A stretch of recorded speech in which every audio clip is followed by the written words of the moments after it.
Clinical fitness চ্যানেলের পক্ষ থেকে সকলকে আন্তরিক শুভেচ্ছা ও অভিনন্দন। আজকে আমরা আলোচনা করতে চলেছি একটি খুবই গুরুত্বপূর্ণ রোগ নিয়ে, যার নাম হচ্ছে ব্রঙ্কাইটিস। এই ব্রঙ্কাইটিস কি, এর সম্পর্কে প্রথমত আমাদের একটু পরিচয় হওয়া প্রয়োজন।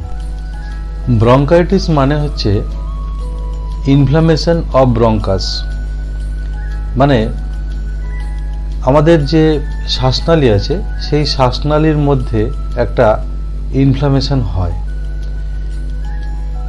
এই ইনফ্লামেশন কিছু ব্যাকটেরিয়া, ভাইরাস এদের কারণে হতে পারে, যারা বাতাসের ধুলো, ময়লা এগুলোর মধ্যেতে থাকে এবং সেগুলো আমাদের নিঃশ্বাসের বা প্রশ্বাসের সঙ্গে এরা শরীরের ভিতরে প্রবেশ করে। এবং যাদের ইমিউনিটি উইক আছে তাদের এই রোগটা খুব দেখা যায়। এটাকে আমরা বলি শ্বাসনালীর ইনফেকশন। তো ব্রঙ্কাস হলো সেই জায়গাটা যেখান থেকে আমাদের শ্বাসনালী দুটো ভাগে বিভক্ত হয়ে দুটো লাংয়ের মধ্যে, অর্থাৎ বাম দিকের লাং এবং ডান দিকের লাং, দুটো লাংয়ের মধ্যে বিভক্ত হয়ে ঢুকে গেছে। তো দুটোকে আমরা বলি ব্রঙ্কাস। তো এর মধ্যে যে ইনফ্লামেশন হয় তাকে আমরা বলি ব্রঙ্কাইটিস। এবার জায়গাটা আমরা কিভাবে চিনব? না, আমরা যদি আমাদের বুকে হাতটা রাখি গলার কাছে এরকমভাবে, তাহলে যে জায়গাটা চার নম্বর আঙুলটা শেষ হচ্ছে, এই 1, 2, 3, 4 নম্বর আঙুলটি যে জায়গায় শেষ হচ্ছে সেই জায়গাটিকে আমরা বলতে পারি যে এটাই হচ্ছে আমাদের ব্রঙ্কাসের জায়গা।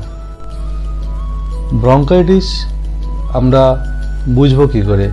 জেনারেলি ড্রাই কাফ হয়ে থাকে, কাশলে কোনো রকম কফ বাইরে বেরিয়ে আসে না, এটা হচ্ছে এক ধরনের ব্রঙ্কাইটিস। এবং কাশির সময় বুকে খুব ব্যথা থাকে। এছাড়াও অনেক সময় আমরা দেখি যে কাশলে প্রচুর কফ বেরোয়, সেটাও এক ধরনের ব্রঙ্কাইটিস। তো মোটামুটি বুকে এক ধরনের ব্যথা থাকবে, বুকটা ভারী লাগবে, খুব কাশি হবে এবং বুকের বিশেষ করে মিডল পার্ট, এই জায়গাগুলোতে খুব ব্যথা থাকবে। তো এটা হচ্ছে ব্রঙ্কাইটিসের নমুনা। ব্রঙ্কাইটিস সাধারণত দু রকমের হয়, অ্যাকিউট ব্রঙ্কাইটিস এবং ক্রনিক ব্রঙ্কাইটিস। অ্যাকিউট ব্রঙ্কাইটিস হচ্ছে যে ব্রঙ্কাইটিস সদ্য তৈরি হয়েছে বা কিছুদিন আগে তৈরি হয়েছে, সেই ব্রঙ্কাইটিসকে আমরা বলি অ্যাকিউট ব্রঙ্কাইটিস। আর যে ব্রঙ্কাইটিস দীর্ঘদিন ধরে জীবনের সঙ্গী হয়ে উঠেছে সেই ব্রঙ্কাইটিসকে আমরা বলি chronic bronchitis.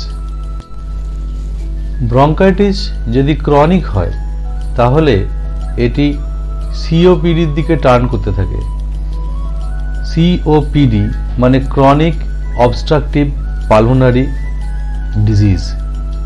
Chronic obstructive pulmonary disease অর্থাৎ লাংয়ের একটা ভিতরে আটকে থাকা ভাব, এটাকে আমরা মেডিকেল টার্মে বলি সিওপিডি। তো এই সিওপিডি এটা পরবর্তীকালে হাঁপানি বা অ্যাজমাতেও টার্ন করে যেতে পারে। তো এগুলো থেকে আমাদেরকে নিজের শরীরকে বাঁচিয়ে রাখতে হবে। তো ক্রনিক ব্রঙ্কাইটিস বা অ্যাকিউট ব্রঙ্কাইটিস হলে বুকের মধ্যে একটা সাঁই সাঁই করা শব্দ, একটা হুইজিং সাউন্ড যেটাকে আমরা বলি, সেরকম একটা হুইজিং সাউন্ড আসতে পারে বা একটা ঘরে শব্দ আসতে পারে। এগুলো হচ্ছে বিভিন্ন ভাবের শব্দ, বিভিন্ন সময়ের শব্দ। এটা থেকে বোঝা যায় যে কোন সময় কতটা রোগের গভীরতা তৈরি হয়েছে বা বুকের ভিতরে কফটা ডাইলিউট হয়েছে কিনা, সেরকম কিছু তথ্য বোঝা যায়। তো এই সিমটমগুলোর উপরে নির্ভর করে আমাদের চিকিৎসা করতে হয়। তবে ক্রনিক ব্রঙ্কাইটিসে একটা জিনিস হয় যে মাঝে মাঝে জ্বর আসতে পারে। ক্রনিক ব্রঙ্কাইটিসে মাঝে মাঝে জ্বর আসতে পারে, তবে অ্যাকিউট ব্রঙ্কাইটিসেও যে আসে না তাও নয়। অ্যাকিউট ব্রঙ্কাইটিসে জ্বরটা খুব ওঠে, 102-3 অবধি জ্বর উঠে যায়, ধীরে ধীরে ধীরে ধীরে জ্বরটা আবার নর্মালি নেমে যায়। তো এখানে ক্রনিক ব্রঙ্কাইটিস যেটা হয়, জ্বরটা মাঝে মাঝেই তৈরি হয়, কিছুদিন ছাড়া ছাড়াই জ্বর তৈরি হয়, তখন আমাদেরকে বুঝতে হয় যে এটা ক্রনিক ব্রঙ্কাইটিসে চলে গেছে।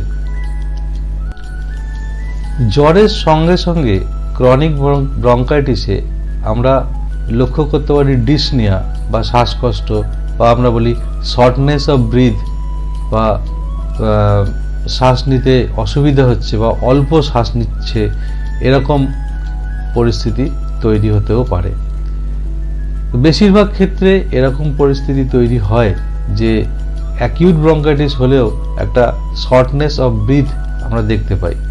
তো এই শর্টনেস অফ ব্রিথ যখনই আমরা দেখতে পাবো, তখনই আমরা মনে মনে চিন্তা করে নিতে পারি, বা আমরা বুঝতে পারি, যদি পরিবারের কারোর হয় তখনও আমরা এটা বুঝতে পারি যে তার অ্যাকিউট ব্রঙ্কাইটিস হচ্ছে। আর ক্রনিক ব্রঙ্কাইটিস যদি আমরা জেনে থাকি যে আমাদের পরিবারের কোনো ব্যক্তির বা আমাদের নিজেদের ক্রনিক প্রবলেম আছে, সেখান থেকে আমরা ক্রনিক ব্রঙ্কাইটিসেরও ট্রিটমেন্ট চালাতে পারি।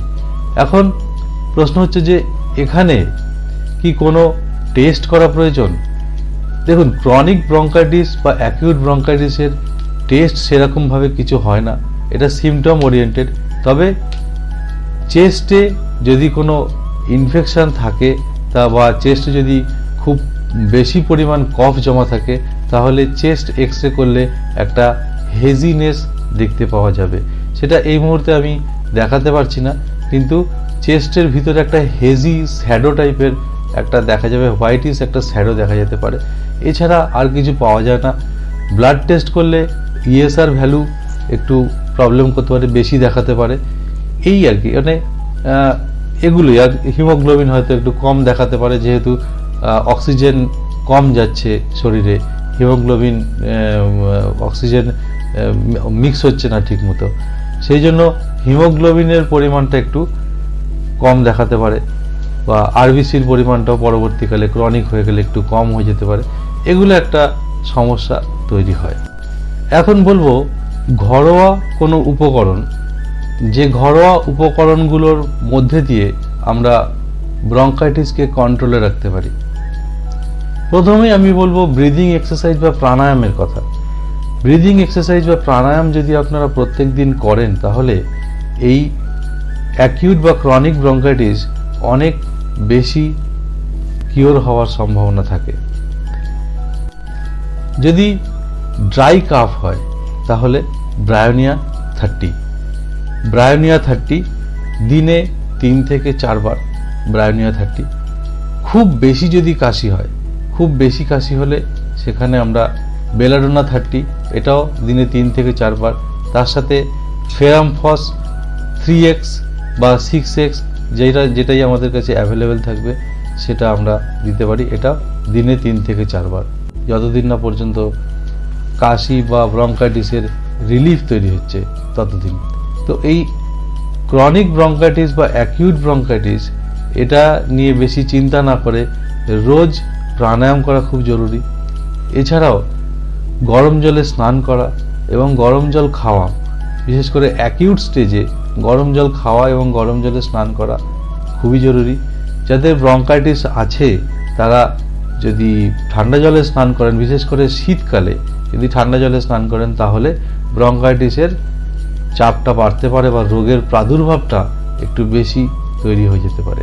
এছাড়াও বাড়িতে আদা, গোলমরিচ, তুলসী, বাসক এগুলো মিশিয়ে একটা রস তৈরি করে খেতে পারেন, উপকার দেবে। সাথে একটু মধু বা একটু মিছরি দিয়ে মিশিয়ে যদি ফুটিয়ে রস তৈরি করে খান, যেটাকে আমরা বলি কাঢ়া, সেই কাঢ়া তৈরি করে খেলেও কিন্তু সেখানে একটা উপকার দেয়। তো এটা হলো ঘরোয়া পদ্ধতি। এবারে আসছি যে কি কি ঔষধ প্রয়োজন। ব্রঙ্কাইটিস শীত এবং বর্ষা দুটো কালেই হয়।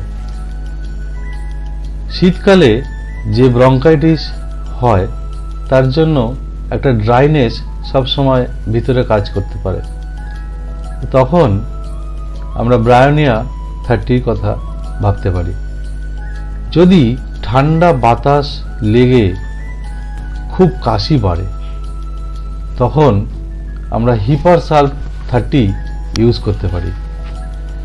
যদি কাশির সঙ্গে একটা অস্থিরতা কাজ করে, তখন আমরা আর্সেনিক অ্যালবাম 30 ব্যবহার করতে পারি।